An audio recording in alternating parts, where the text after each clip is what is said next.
అది జూన్ 12 అహ్మదాబాద్ నుంచి లండన్కి air India AI-171 బయలుదేరింది.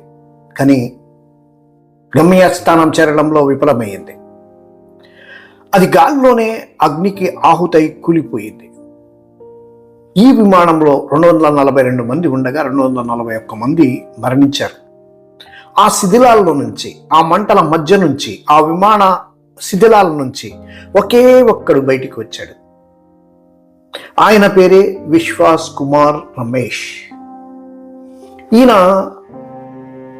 ఎలా బయటికి వచ్చాడు, ఇప్పుడు ఎలా బతుకుతున్నాడు అనేటటువంటిదే పెద్ద ప్రశ్నగా మిగిలింది.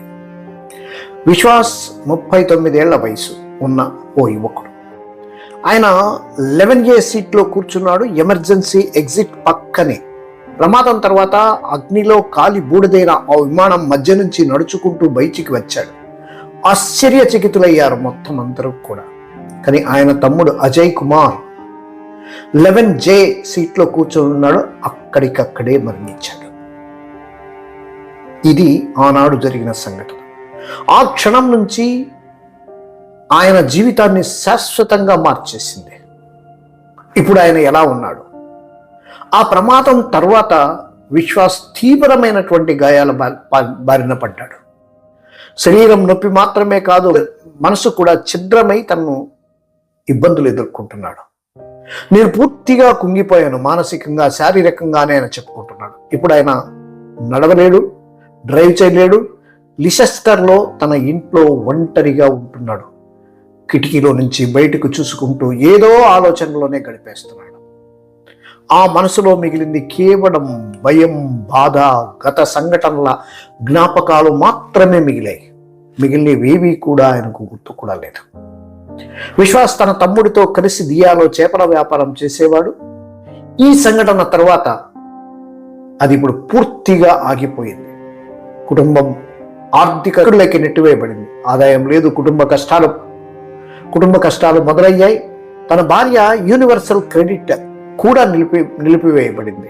ఎందుకంటే ప్రమాదం తర్వాత ఆమె 2 నెలల పాటు భారత్లో ఉండడం వలన యూకే దీన్ని నిలిపేసింది.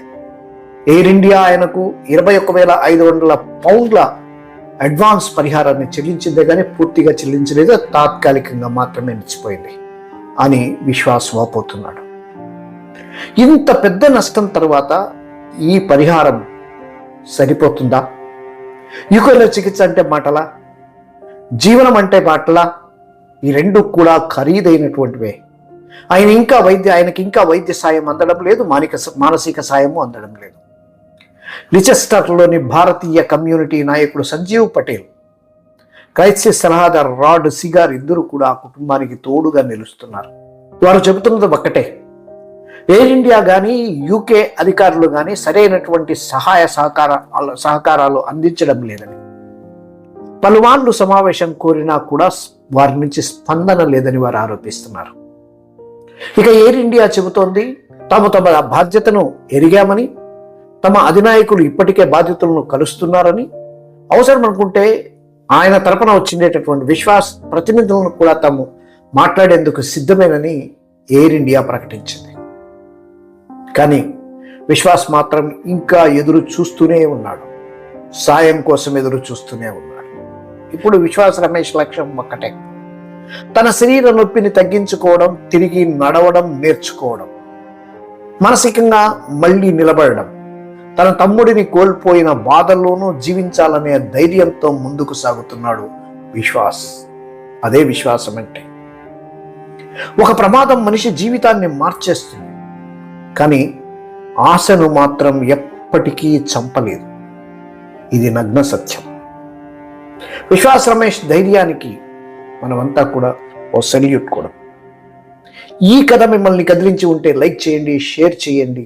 మరిన్ని నిజమైన కథల కోసం మా ఛానల్ని